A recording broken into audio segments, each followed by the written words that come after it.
안녕하십니까 여러분, 황현숙입니다. 이번 시간은요, 기출문제 진행을 해보려고 합니다. 자, 전산세무 2급입니다. 83회 기출이고요. 자, 83회는 합격률이 38.09%가 나왔고요. 네, 합격률이 평균은 맞춰졌네요. 자, 준비들 되셨으면 시작을 한번 해보도록 하겠습니다. 특별히 문제 난이도가 높거나 하지는 않고요. 기본적으로 여러 개를 좀 그냥 이해하는 정도의 문제, 그리고 원가도 계산 문제가 사실상 많이 출제가 되질 않았어요. 네, 그래서 크게 어렵다라고 느끼지 않았을 것으로 보여집니다. 그리고 부가가치세나 소득세 같은 경우도요. 지문이 좀 짧아요, 여러분. 다른 회차랑 비교해 봤을 때. 그래서 크게 어렵지 않았다. 이렇게 보여지네요. 그러면 1번 문제부터 시작을 하도록 하겠습니다. 다음은 재고자산에 대한 설명이고 옳지 않은 것을 찾아달라. 요즘의 특징이 이건 거죠, 여러분. 무슨 자산에 대한 설명이다. 무엇에 대한 설명이다. 옳지 않은 걸 찾아달라. 자, 첫 번째, 재고자산의 매입 원가는, 자, 여기는 매입 원가입니다. 매입 금액에 매입과 관련된 운임, 하역료, 그리고 보험료 등 취득 과정에서 정상적으로 발생한 부대 원가를 가산한 금액이다. 맞습니다, 여러분. 그래서 우리가 일반적으로 얘기할 때 여러분, 매입 원가는 또는 취득 원가는 이렇게 얘기하잖아요.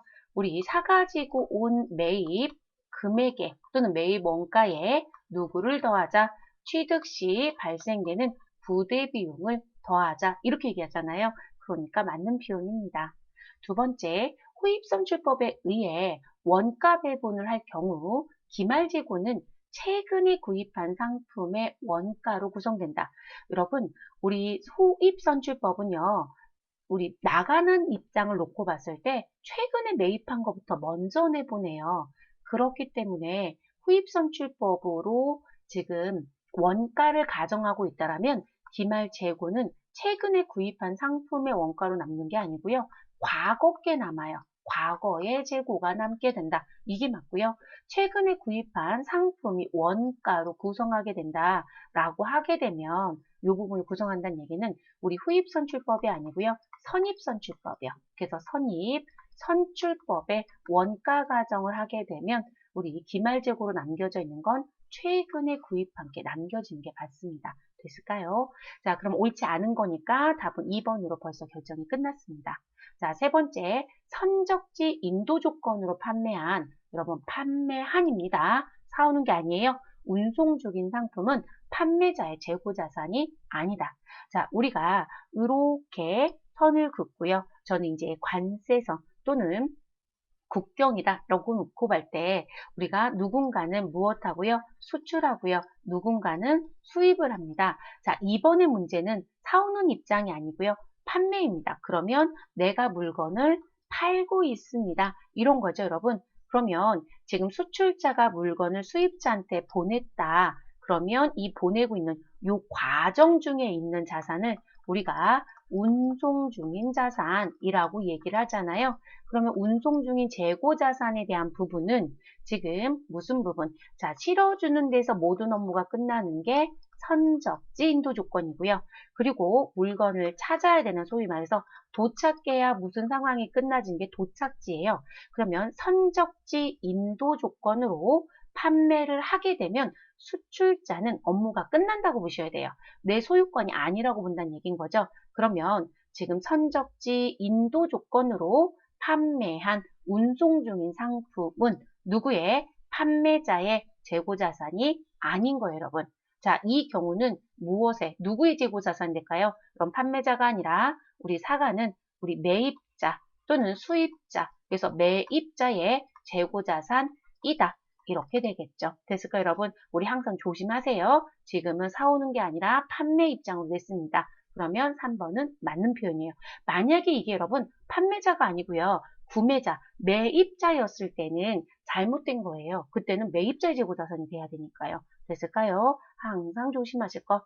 네 번째, 재고자산의 원가 결정 방법에는 평균법, 선입선출법, 호입선출법 등이 있다. 맞습니다. 그래서 원가 결정은 이런 방식이 있고요. 수량을 결정하는 방식은 누가 있었죠, 여러분? 우리 실사법이라고 해서 실질재고 조사법이 있고, 그리고 장부에 지속적으로 기록해서 쓰자라고 하는 계속 기록법이 있었죠, 여러분. 이런 거 구분은 좀 해주시는 게 좋겠습니다. 그래서 1번의 답은 정리가 됐어요. 2번이 잘못되었다. 자, 두 번째 문제로 넘어가 보도록 하겠습니다. 다음 중 부채의 유동성에 따른 분류가 다른 것은, 여러분 유동성 분류해 달라고 했어요. 자, 선수급은 우리 유동부채가 되네요. 유동부채. 자, 퇴직급여 충당부채는 비유동부채가 되고요. 자, 사채도 비유동부채입니다. 장기차입금 비유동부채입니다. 답은 1번이네요, 여러분. 2번 문제는 여러분 전산세무 2급의 문제보다는요 회계 수준 문제예요. 점수를 주고 싶었던 것 같습니다. 그래서 아주 난이도가 별 하나짜리 문제가 출제됐다, 이렇게 보시면 되겠습니다. 자, 세 번째 문제로 넘어가도록 하겠습니다. 결산 시 다음의 사항이 누락된 것을 발견하였다. 누락이라는 걸 기억하실 것. 자, 누락사항을 반영할 경우 당기 순이익의 증가액은 얼마인가? 여러분, 당기 순이익이 증가할 수도 있고 감소할 수도 있겠죠. 근데 그 금액이 얼마냐고 물어봅니다. 자, 당기 발생 미지급 자동차 보험료 7,000원. 여러분, 당기에 발생한 보험료가 있는데 현재 미지급했다. 근데 회계 처리 안 했다는 얘기예요, 여러분. 자, 외상매출금 보통예금으로 수령한 10,000원이 누락되었다. 자, 여러분, 보험료는 비용이죠. 미지급은 부채입니다. 외상매출금 자산이고요. 보통예금 자산입니다. 그럼 제가 이거 왜 썼을까요? 당기 순이익이라고 얘기했잖아요. 여기서 물어본 거예요. 여러분, 당기 순이익은 손익계산서에 등장하는 거죠. 그럼 여러분, 당기 순이익은 사실상 수익에서 누구를 빼서, 비용을 빼서 나오는 결과예요. 그러면 수익이 증가하면 당기 순이익도 증가할 거고요. 비용이 증가하면 당기 순이익도 증가하겠죠. 수익이 감소하면 당기 순이익도 감소할 거고요. 비용이 감소하면 당기 순이익도 감소하겠죠? 아유, 죄송해요, 여러분. 저 지금 잘못 얘기했어요. 다시 정리할게요. 자, 수익이 무엇하면 증가하면 우리 당기순이익 증가합니다. 그리고 비용이 증가하면 당기순이익은 감소할 거고요. 자, 수익이 감소하면 우리 당기순이익 감소할 거고요. 비용이 감소하게 되면 당기순이익은 증가하겠죠. 자, 그 원리를 지금 물어보는 부분이잖아요. 그러면 지금 두 번째 점에 있는 외상매출금 보통예금을 수령했다라고 하는 요 누락분은 손익계산서에 영향을 준다, 안 준다? 안 줘, 여러분. 자산이 증가하고 자산이 감소하고 자산이 증가하는 건 재무상태표에만 보여지는 건데 이건 손익하고 관계가 없잖아요. 그쵸? 그런데 지금 보험료는 제가 비용이라고 했으니까 지금 비용에 대한 처리를 안 했고 부채 계상이 안 되어 있어요. 그럼 비용에 대한 부분이 누락되었다라고 했으니까 결론적으로 비용이 과소계상된 거네요. 그럼 정상적으로 돌려놓으면 당기순이익은 영향을 받겠죠, 여러분. 지금 3번의 문제는 그런 부분을 정리할 수 있느냐라는 걸 물어봤던 문제입니다. 그래서 정리를 정확하게 해주실 것. 자, 그럼 보험료 회계 처리를 정상적으로 한다면 차변의 보험료 비용이 무엇될 것이다. 발생이 돼야 된다는 거죠. 그럼 비용은 무엇돼요? 발생이 되니까 다른 말로 얘기하면 비용은 증가하게 될 겁니다. 그래서 비용은 증가하게 될 거고요. 그리고 대변엔 미지급금 또는 미지급 비용이라고 쓰셔도 상관은 없겠습니다. 그러면 부채가 증가하겠죠. 근데 부채는 단기 순손익하고 관계는 없다는 거예요. 우리한테 중요한 건 차변의 보험료라는 부분. 자, 외상매출금 회수에 대한 회계처리 누락분을 처리해 보시면 보통예금 자산이 증가하고 외상매출금 자산이 감소합니다. 근데 이건 재무상태표 개정이기 때문에 손익계산서에는 영향을 주지 않습니다. 자, 그렇기 때문에 미지급된 보험료를 계상하면 비용이 무엇돼요? 증가해서 당기순이익은 무엇될 것이다? 감소할 수밖에 없겠죠. 됐을까요, 여러분? 그러면 우린 7,000원만큼 감소한다라고 하는 2번이 답이 되는 거예요. 그래서 자산부채 자본의 증감 변화는 손익계산서하고는 일단 영향을 주지 못한다. 이렇게 보시는 게 좋을 것 같아요. 재무상태표 개정은 그거를 생각하시고 시작하시면 이 문제는 아주 간단히 끝날 부분이었습니다. 그래서 2번이 답이 됩니다. 자, 네 번째 문제로 넘어가 보시죠. 다음 중 재무회계에 관한 설명으로 적절하지 않은 것은? 여러분 여기선 재무회계라는 거로 물어봤네요. 자, 재무제표에는 재무상태표, 손익계산서, 자본변동표, 현금흐름표, 주석이 있다. 맞죠, 여러분? 네, 적절한 표현입니다. 일반적으로 인정된 회계 원칙의 지배를 받는다. 그렇죠, 여러분. 인정된 회계 원칙이라고 해서 여러분, 우리는 일반 기업 회계 기준이라는 게 있잖아요, 여러분. 그래서 일반 기업 회계 기준이라는 걸 적용하죠. 그리고 국제 회계 기준이라는 것도 있고, 중소기업 회계 기준도 있다. 이런 부분을 들어본 적이 있을 겁니다. 그래서 지배받는 거 봤고요. 세 번째, 기업의 외부 이해 관계자에게 유용한 정보를 제공하는 것을 주된 목적으로 하는 게 재무회계입니다. 그래서 재무회계는 유용성이라는 부분을 지켜준다는 게 또 하나의 특징이죠, 여러분. 이해되셨을까요? 네 번째, 특정 시점에 재무 상태를 나타내는 보고서는 손익계산서가 아니라 재무 상태표가 맞겠죠, 여러분. 특정 시점이니까 여러분, 우리는 무슨 부분이에요? 다른 거로 얘기하면 일정 시점의 재무 상태를 나타내는 보고서. 그래서 정태적 보고서이다. 이렇게 배우셨을 거예요. 그래서 4번이 잘못됐네요. 뭐 크게 어려웠던 건 아니네요, 여러분. 글씨를 조금 특이하게 내긴 했지만 큰 특징은 없었습니다. 5번째 문제로 넘어가 보도록 하겠습니다. 일반 기업 회계 기준상 무형 자산에 대한 설명이고요. 옳지 않은 것은 이라고 합니다. 자, 연구 단계에서 발생한 지출은 무형 자산으로 인식할 수 없고 발생한 기간에 비용으로 인식한다. 맞습니다, 여러분.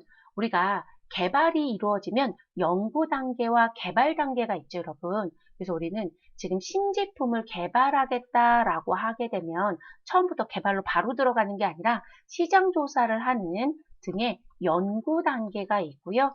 그 연구 단계에서 개발 단계로 넘어오는 거고요. 그리고 개발 단계가 모두 다 끝나지게 되면 우리는 무엇할 것이다? 소비에서 생산하는 단계, 시제품을 생산하는 단계로 넘어가겠죠, 여러분. 그러면 연구 단계에 대한 건 우리 단기에 비용으로 처리하게 됩니다. 그래서 연구비라는 비용 처리할 거고요. 개발 단계는 무슨 부분? 인식 요건을 무엇하였다? 인식 요건을 충족하였다. 라고 하게 되면 무엇으로 가시고요, 여러분? 개발비라고 하는 우리 자산 처리를 합니다. 무형자산 처리해 주시면 되고요.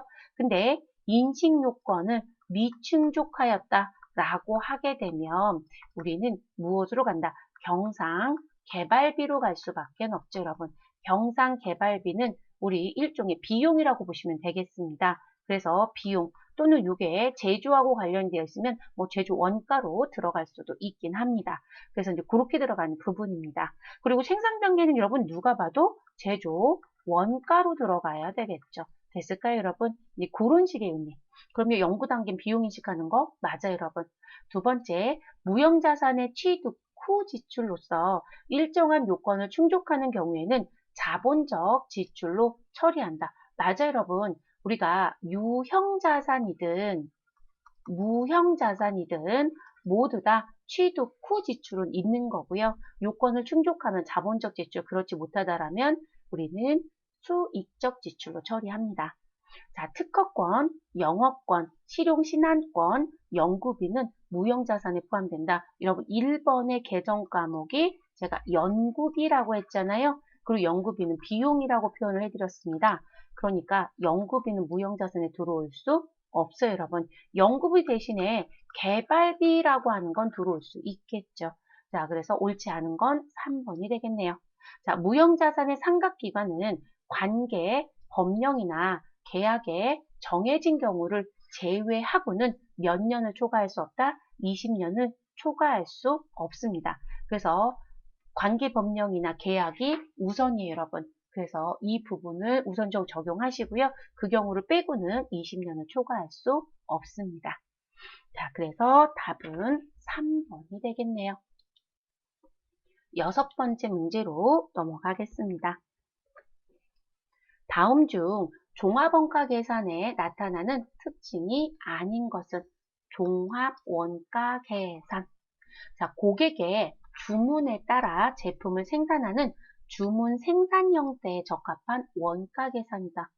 1번이네요, 여러분. 1번은 종합원가 계산이 아니고요.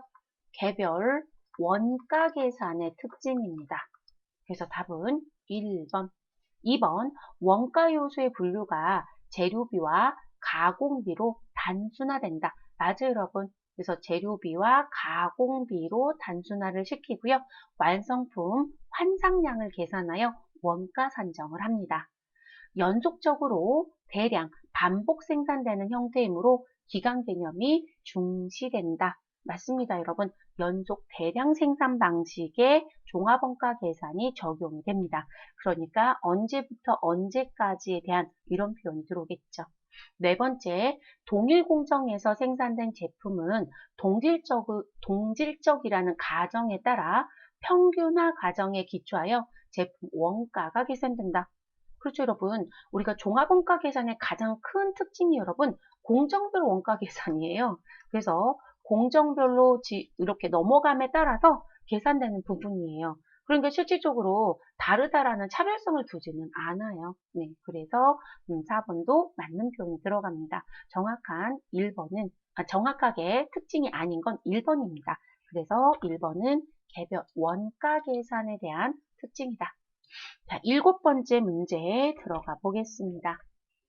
당사는 정상 개별 원가 계산 제도를 사용하고 있다. 여러분, 정상 개별 원가 계산 제도. 자, 이렇게 나오면 여러분, 직접비에 해당되는 건 무엇으로 계산하고요? 실제로 들어간 원가이고요. 여기에 더해지는 제조 간접비는 무엇으로 가져가는 것이다? 우리 예정 배부액으로 계산을 하겠다는 얘기가 됩니다. 그리고 나서 이 예정 배부했던 건 추후에 누구랑 비교하겠다? 실제 발생액과 무엇하여 비교하여 차이를 정리하는 방식. 자, 그게 정상 개별 원가 계산 제도의 특징입니다. 자, 제조간접비 배부 기준은 직접 노무 시간이고요. 여러분 시험 출제자이신 분들은 직접 노무 시간을 제일 좋아하시나 봐요. 이 문제를 제일 많이 내는 것 같네요. 자, 예상 직접 노무 시간은 40시간이고요. 실제 직접 노무 시간은 50시간입니다. 자, 제조간접비 예정 배부액은 40만 원이고 실제 제조간접비 발생액은 50만 원이라면 제조간접비 예정 배부율은 얼마입니까? 라고 물어보네요. 그럼 여러분 제조간접비 예정 배부액 40만 원 주지 않았어요? 그쵸? 그럼 요거 주었으니까 여러분 요거 가지고 무엇 하시면 될까요? 예정 배부율 계산하시면 됩니다. 그래서 제조간접비 예정 배부액도 있고요. 그리고 실제 직접 노무 시간도 있으면 우리 계산이 가능해요. 그러면 곧바로 계산해 보도록 하겠습니다. 자, 제조간접비 예정 배부액 40만 원은 우리 제조간접비 예정 배부율 곱하기 실제 배부 기준으로 갑니다. 자, 그러면 지금 예정 배부율이 물음표인 거잖아요. 그래서 이 자리가 물음표이고요. 자, 그럼 40만 원은 예정 배부율 곱하기 실제 배부 기준. 실제 배부 기준은 직접 노무 시간이었고요. 50시간. 그러면 여러분 제조간접비 예정 배부율은 40만 원을 50시간으로 무엇 하시면 돼요? 나눠주시면 되겠죠. 그래서 40만 원 나누기 50시간 하면 우리는 예정 배부율은 얼마가 된다? 우리 시간당 8,000원이 됩니다. 됐을까 여러분? 그러면 답은 몇 번이 돼요? 2번. 그래서 지문은 매우 길었지만 필요한 요소만 여러분이 직접 찾았다라면 곧바로 계산이 끝나지는 문제였습니다. 그래서 2번 체크. 자, 그 다음 8번째 문제 보도록 하겠습니다. 2020년 기간에 사용한 원재료는 얼마이다? 100만 원이다. 자, 2020년 12월 31일 원재료 재고액은 2020년 1월 1일 원재료 재고액보다 20만 원이 더 많다. 그럼 결론적으로 여러분 원재료라는 계정을 놓고 봤을 때 기초가 얼마라고 가정하면 0이라고 가정하면 기말은 현재 얼마이다? 우리 20만 원이다. 이런 원리가 됩니다. 기초가 20만 원이면 40만 원, 기초가 60만 원이면 80만 원 이런 원리가 되니까요. 자, 2020년 기간에 원재료 매입액은 얼마입니까? 라고 합니다. 그럼 여러분 이 자리에 매입이 들어오는 거죠. 그리고 사용한 원재료는 100만 원이라고 했습니다. 여러분 여기 사용 또는 투입한 부분이 들어오는 거예요. 그럼 이 자리에 금액이 100만 원입니다. 그럼 이런 120에서 0이 빠지면 매입은 얼마가 된다? 120이 되겠죠, 여러분? 자, 그거를 공식처럼 보여드리면 이렇게 나오겠죠. 자, 기초 원재료에 단기 매입 원재료를 무엇하시고 더해주시고 단기 사용 원재료와 기말 원재료를 구성한다. 그러면 우리 기초 원재료의 단기 매입 원재료를 지금 물어봤는데 여러분 지금 저희가 요걸 지금 어느 부분 요 자리를 모른다는 얘기잖아요. 근데 제가 요 자리는 0이라고 했고요. 요 자리는 20만 원이라고 했고요. 그리고 단기 사용한 건 100만 원이라고 했으니까 계산은 금방 나오죠, 여러분. 이해되셨을까요? 그래서 그 계산 해주시면 끝나는 문제입니다. 그래서 100만 원에 120만 원을 더해 주시게 되면 우리는 120만 원이 나오는 거죠. 됐을까요, 여러분? 그래서 그냥 마무리가 되죠, 여러분. 여기를 그냥 0이라고 놓으시면 돼요. 제가 요 XY를 드린 건 사실상 이제 해설집에 대한 부분, 우리가 답안 공지가 될 때 나온 부분이 있어서 여기 지금 모른다고 해서 얘를 X로 두고 얘를 Y로 뒀는데 이걸 물어보는 부분이다 라고 얘기한 거예요. 근데 0으로 그냥 가정하고 문제를 풀어도 큰 문제는 없어요, 여러분. 네, 그래서 지금 120만 원 그냥 요 금액의 합으로 보셔도 되는 부분이었던 거죠. 됐을까요? 9번째 문제로 넘어가도록 하겠습니다.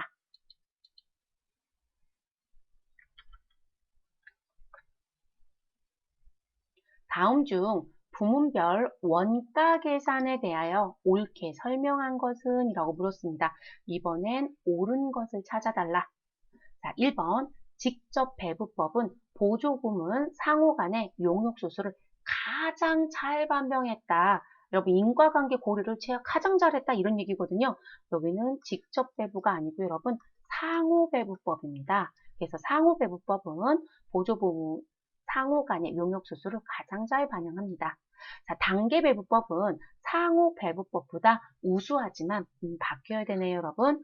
상호배부법은 단계배부법보다 우수하지만 이런 게 맞고요. 자, 주관적 판단에 따라 결과가 달라지는 단점이 있다라고 합니다. 아니요, 이거는 아니에요, 여러분. 자, 지금 우수하다라는 것까지는 맞고요. 주관적 판단에 따라 결과가 달라지는 단점이 있다. 이거는 단계 배부법으로 들어가야 되는 게 맞습니다. 아니, 주관적 판단이 왜 들어요? 라고 하시는데 여러분, 우리가 이 단계 배부법은 여러분, 배부 순서를 정해야 돼요. 그러면 이 배부 순서를 정할 땐 대부분들 배부의 금액이 누가 크냐, 배부가 되는 횟수가 누가 많냐 이런 거에 따라서 해야 된다 이런 얘기가 있는데 그 결정을 내가 결정하는 거거든요. 그렇기 때문에 그 배부 순서에 따라서 이 보조 부문이 어디에 먼저 배부할 거냐에 따라서 그 배부되는 금액들이 조금 달라질 수 있어요. 그러니까 이익이 달라지진 않아요, 여러분. 전체 총원가가 달라지는 건 아니지만 무슨 부분? 우리 보조 부분이 제조 부분에 배부됐을 때 제품별의 금액이 다르게 나올 수는 있거든요. 그래서 그 주관적이다라는 부분이 그래서 나올 수는 있어요. 됐을까요? 그래서 앞에 부분을 올바르게 고치는 건 상호배부법은 단계배부법보다 우수하다. 이렇게 보셔야 돼요. 그래서 우리가 정액성을 얘기할 때 여러분 일단 가장 정확하지 못한 건 직접 배부예요. 그리고 얘보다 정확하다라고 할 때 단계로 넘어가요. 아이고 제가 여러분 등호 표시 잘못했네요. 아래쪽에 다시 쓸게요. 직접 배부보다 정확성이 높은 건 단계. 단계보다 정확성 더 우수하다라는 건 상호. 이렇게 가요.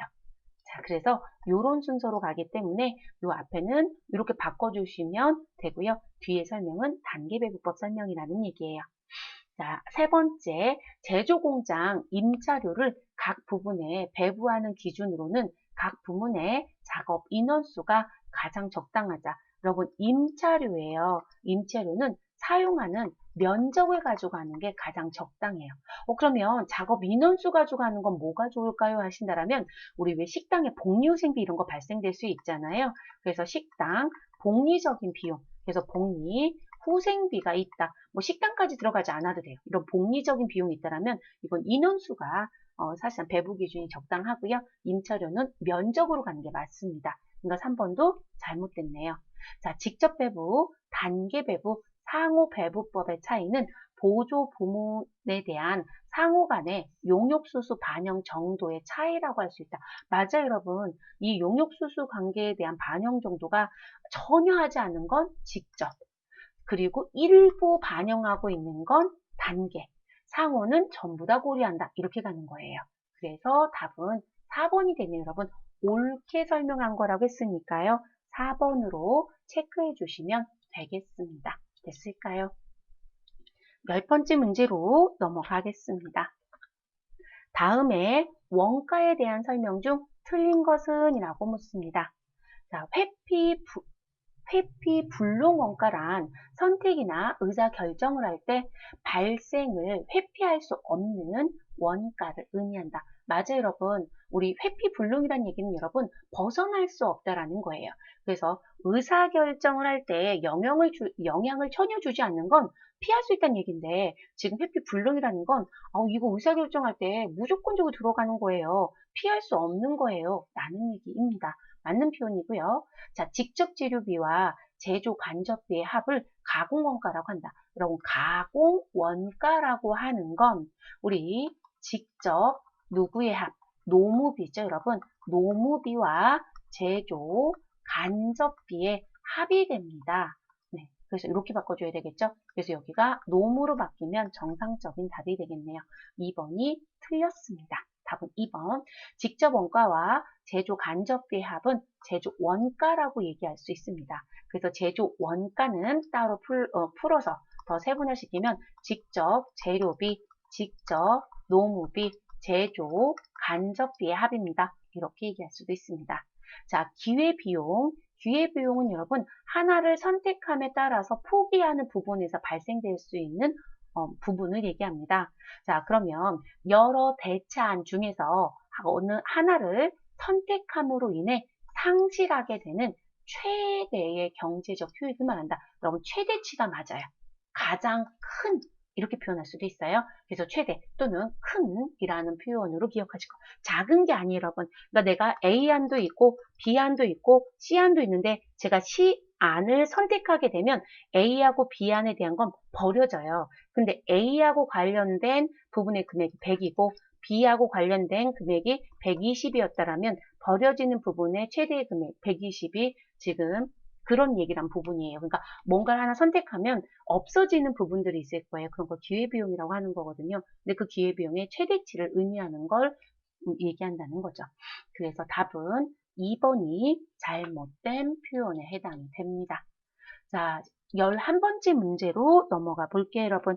자, 11번째 문제부터 15번째 문제까지는 우리 세법과 관련된 문제입니다. 다음 중 재와 용역의 공급 시기에 대한 설명으로 옳지 않은 것, 재화와 용역 두 가지 같이 물었네요. 자, 완성도 기준 지급 조건부. 자, 완성도 우리 중간 지급 조건부, 장기 할부 다 같습니다. 자, 대가의 각 부분을 받기로 한 때 맞는 표현입니다.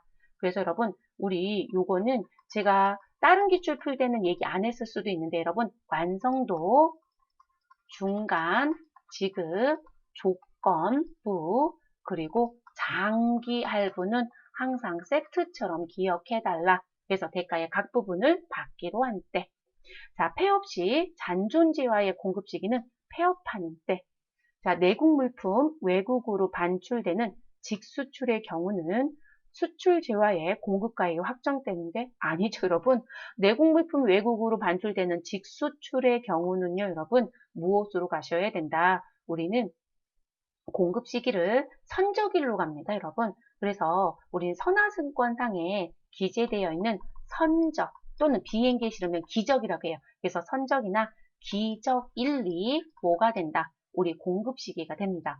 그러면 수출제와의 공급가액이 확정되는 때는 언제인가요? 라고 하신다면 여러분, 우리 뭐가 있으시냐면 외국 항행, 우리 외국에서 물고기 잡을 수 있으시죠, 여러분? 그죠? 원양어업이라는 게 있잖아요. 그러면 그 원양어업에 대한 부분. 그럼 우리나라 배로 물고기를 잡아서 해외에서 팔면 수출이 돼요, 여러분. 그럼 그 원양어업에 의해서 나오는 부분은 수출처의 공급가액이 확정되는 때예요. 그래서 이렇게 나오는 부분들. 그리고 요거 말고도 또 나올 수 있는 부분이 있을까요, 여러분? 우리 요거 말고 또 나올 수 있는 부분이 저희가 이 문제 같은 경우 공급가액이 확정되는 때라고 하는 부분은 문제가 아주 자주 나오는 문제는 아니지만 뭐 한 가지를 더 추가해 드린다라면 어떤 부분이 들어올 수 있으시냐면 우리 부가가치세법에 들어가시면 여러분 수출주라고 그러니까 그 수출하고 관련돼서 직수출이라든지 중개무역 방식은 선적이나 기적일이 맞아요. 그런데 수출 쪽에 들어가는 부분이 모두 다 시기가 같지가 않아요. 그래서 반드시 여러분 정리를 잘 하셔야 되는 부분인데요. 지금 나와져 있는 부분은 지금 제가 선적과 기적은 직수출만 써드렸지만 거기 하나 더 뭐 추가하시라고요? 중개무역 방식도 추가하셔라. 그래서 중개무역 방식도 추가를 좀 해주시는 게 좋고요. 되셨을까요, 여러분?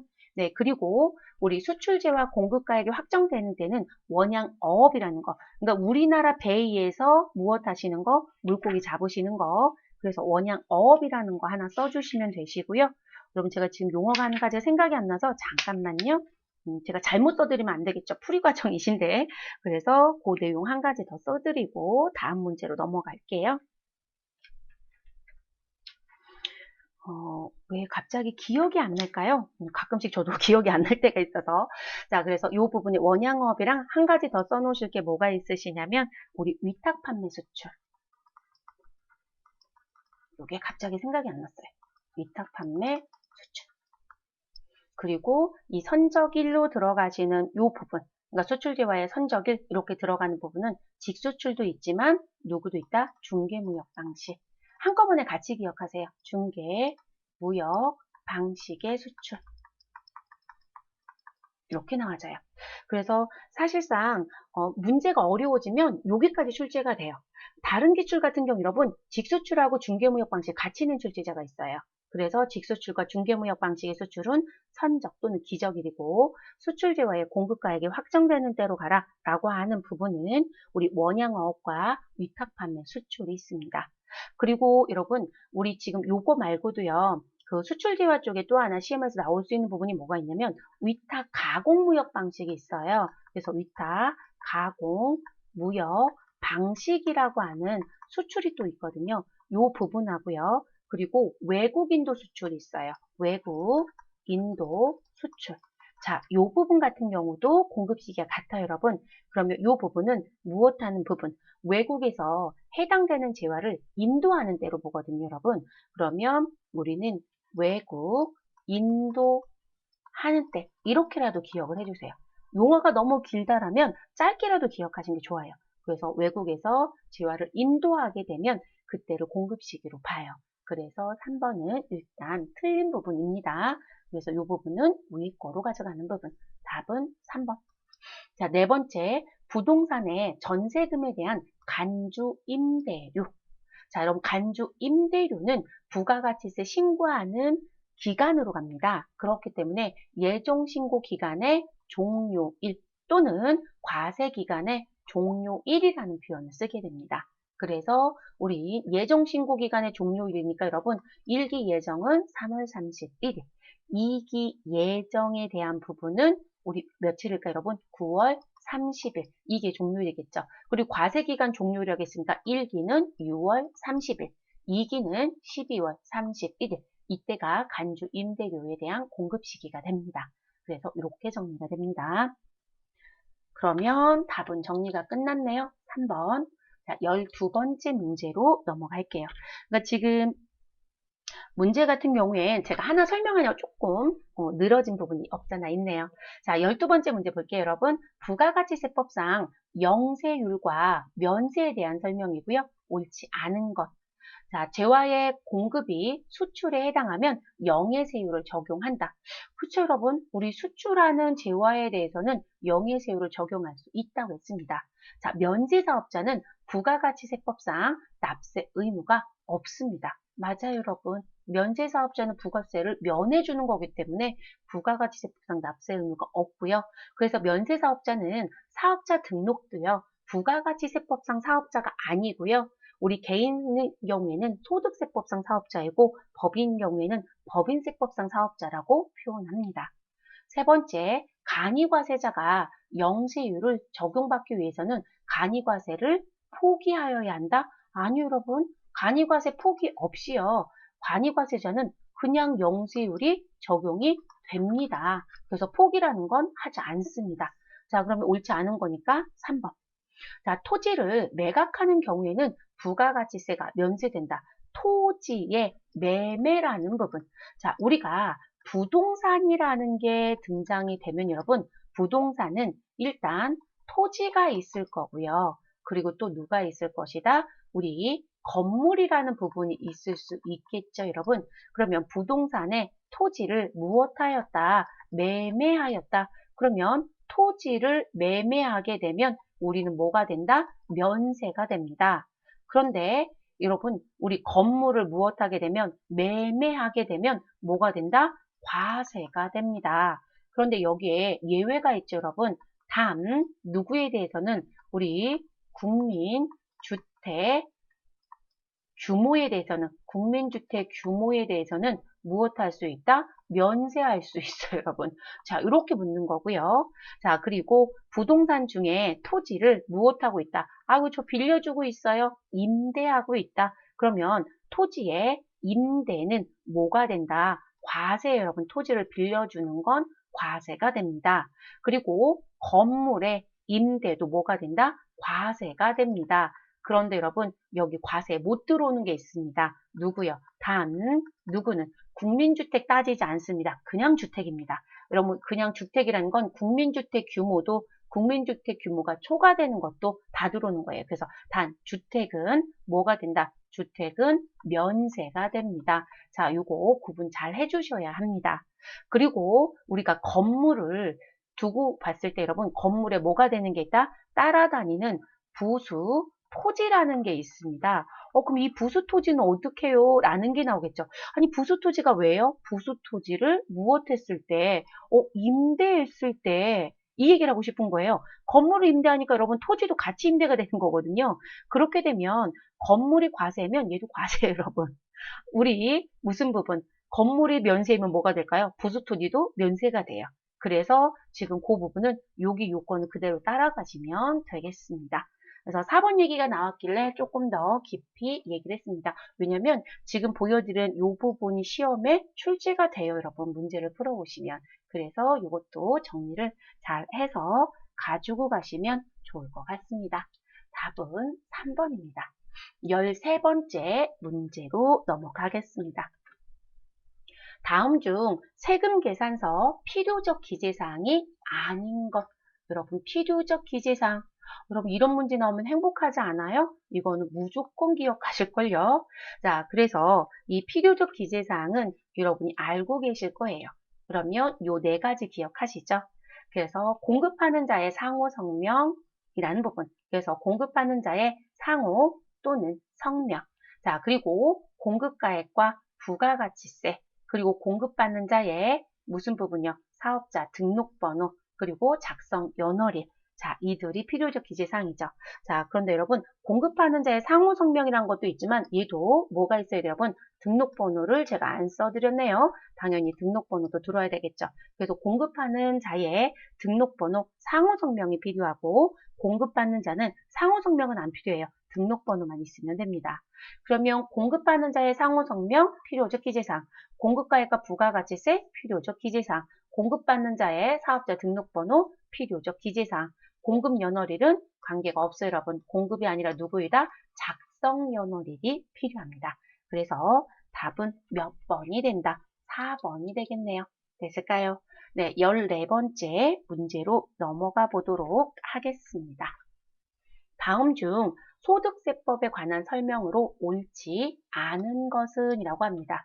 자, 소득세의 과세기간은 1월 1일부터 12월 31일을 원칙으로 하며 사업자 선택에 의하여 이를 변경할 수 없다. 네, 변경할 수 없다가 맞습니다. 네, 변경 못합니다. 예외적인 게 있기는 합니다. 이 과세기간의 예외, 과세기간의 예외를 얘기해 볼까요? 라고 하신다면 무슨 부분이요? 사망이라는 부분. 그리고 우리 무슨 부분이 있다. 아, 이 사람이 이민을 갔습니다. 라고 하는 부분. 그럼 사망은 1월 1일부터 언제까지? 사망일까지예요. 이렇게 가실 거고요. 이민을 갔다라고 하면 1월 1일부터 언제까지? 우리 이민간, 그러니까 출국하는 날까지예요. 출국일까지. 이렇게 됩니다.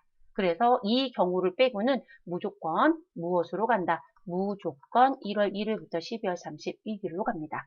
이유는 무슨 부분 때문에? 우리 소득세에는 종합 과세되는 소득이 있어요, 여러분. 그러면 종합과세되는 소득이라는 건 합산과세가 됩니다. 그러면 이자, 배당, 사업, 근로, 연금, 기타 소득이 있다라고 했을 땐 합산해서 종합소득 신고를 해야 됩니다. 이렇게 가요. 그렇기 때문에 지금 어떤 소득이 언제 있는지 알 수가 없기 때문에 1월 1일부터 12월 31일을 원칙으로 하게 됩니다.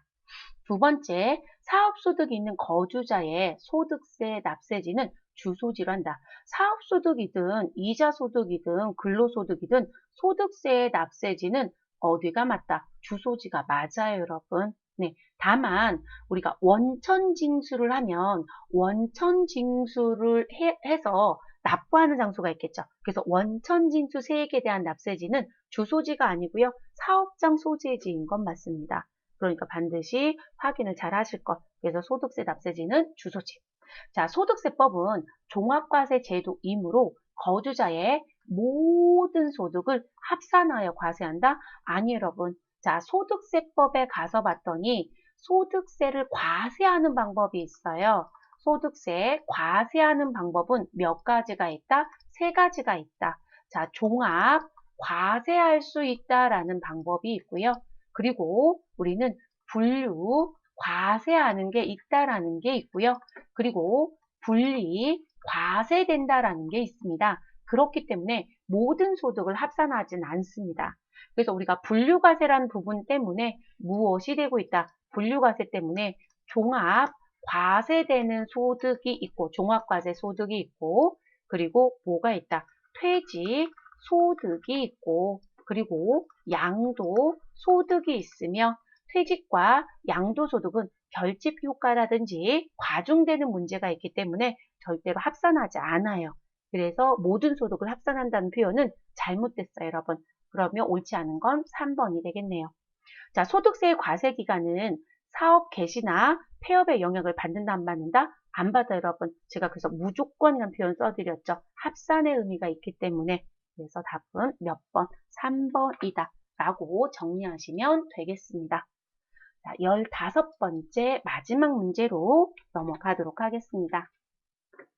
주식회사 제조라는 제조기업이 2020년 4월 15일에 외부 강사를 초빙하여 임직원을 위한 특강을 하고 강사료를 2020년도 4월 20일에 200만 원 지급하였다.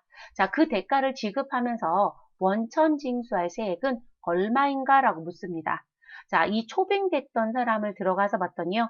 초빙 강사의 강사료 소득은 기타 소득으로 보며 지방소득세는 제외하래요, 여러분.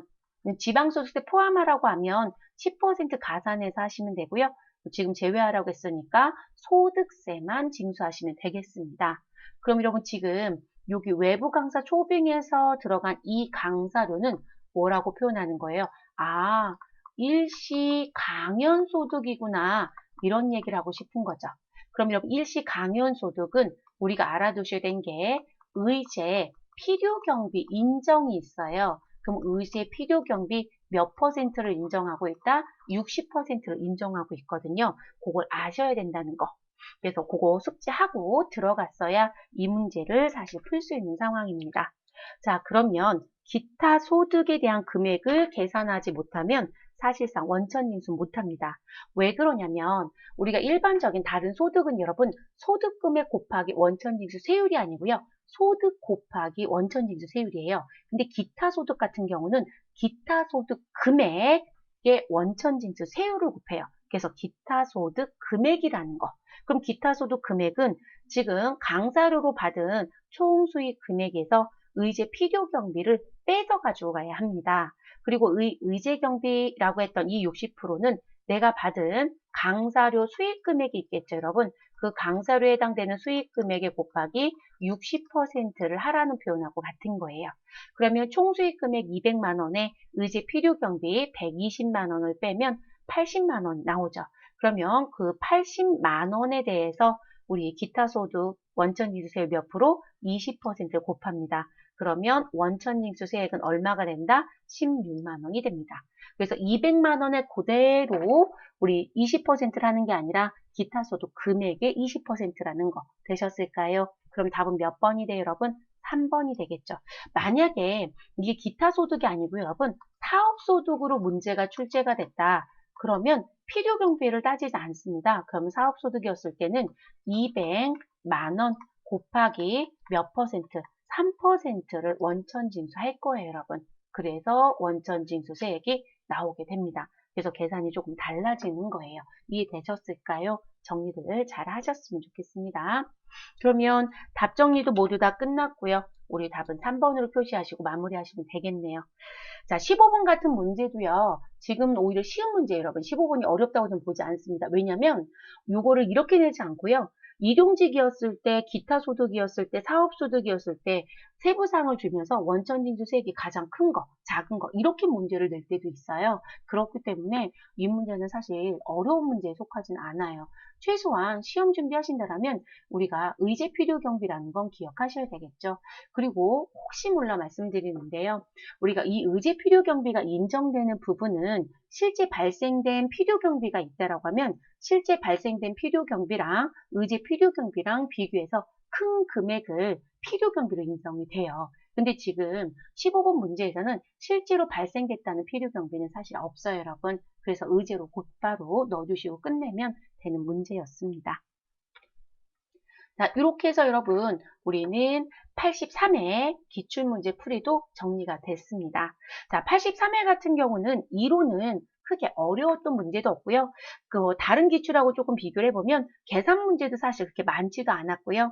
그리고 지문이 길었다고 했지만 계산의 공식만 숙지했다라면 바로 풀 수 있는 수준의 문제들이 출제가 됐습니다. 그래서 실제 이론은 난이도가 그닥 높다라고 보여지지는 않습니다. 자, 고생하셨고 여러분 저는 또 다른 기출문제로 여러분 찾아뵙도록 하겠습니다. 수고하셨습니다.